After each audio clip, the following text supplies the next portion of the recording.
Tant que nous vivons, nous sommes sans cesse livrés à la mort pour l'amour de Jésus, afin que la vie de Jésus soit aussi manifestée dans notre chair mortelle. 2 Corinthiens 4,12. À première lecture, il semble que ce verset ne soit qu'une répétition de celui que nous venons d'étudier. Nous portons toujours en ce corps la mort du Seigneur Jésus, afin que sa vie soit aussi manifestée dans notre corps. 2 Corinthiens 4,10. Mais lorsqu'il s'agit de paroles prononcées écrites sous l'inspiration du Saint-Esprit, nous pouvons être certains que toute phrase comporte une richesse spéciale, une nouvelle lumière. Effectivement, cette conformité à Christ en sa mort, dont nous parle ici l'apôtre, elle a sa source dans l'amour de Jésus et du prochain.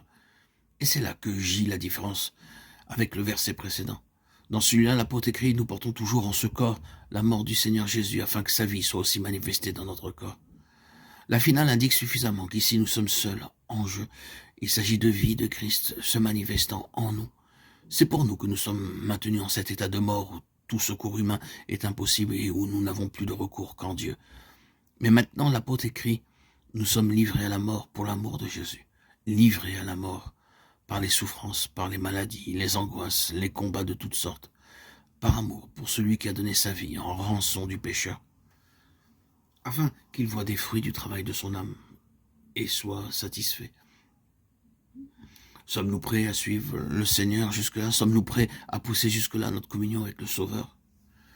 Si nous supportons les épreuves d'espace dans l'espérance que l'heure viendra où nous aurons une glorieuse moisson dans la vie éternelle, dans un but égoïste, en ce cas, nous n'avons pas encore compris cette loi du sacrifice nécessaire pour qu'il y ait des fruits. Mais unis à Christ, le vivant, nous sommes conduits de clarté en clarté jusqu'à ce que sa lumière dissipe enfin tous les obstacles. Toutes nos obscurités, toutes nos idées préconçues et erronées des choses divines.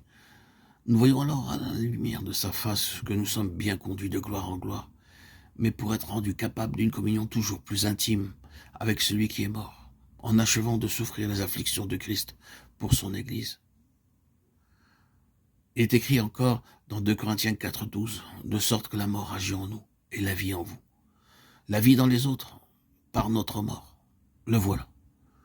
Le résultat pour les autres, il se manifeste dans la vie des autres. Peut-être, auditeurs, auditrices, bien-aimés en Christ, frères et sœurs, désirez-vous gagner des âmes, les amener à Christ?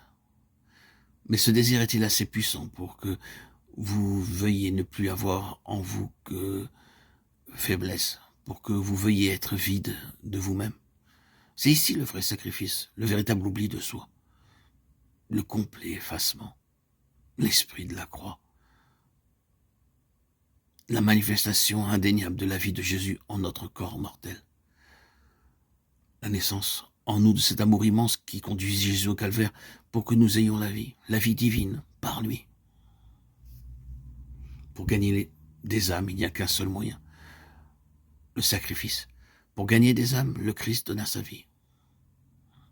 À notre tour, nous devons être prêts à donner la nôtre pour devenir des vaisseaux que sa vie remplira et gagner ceux qui nous entourent.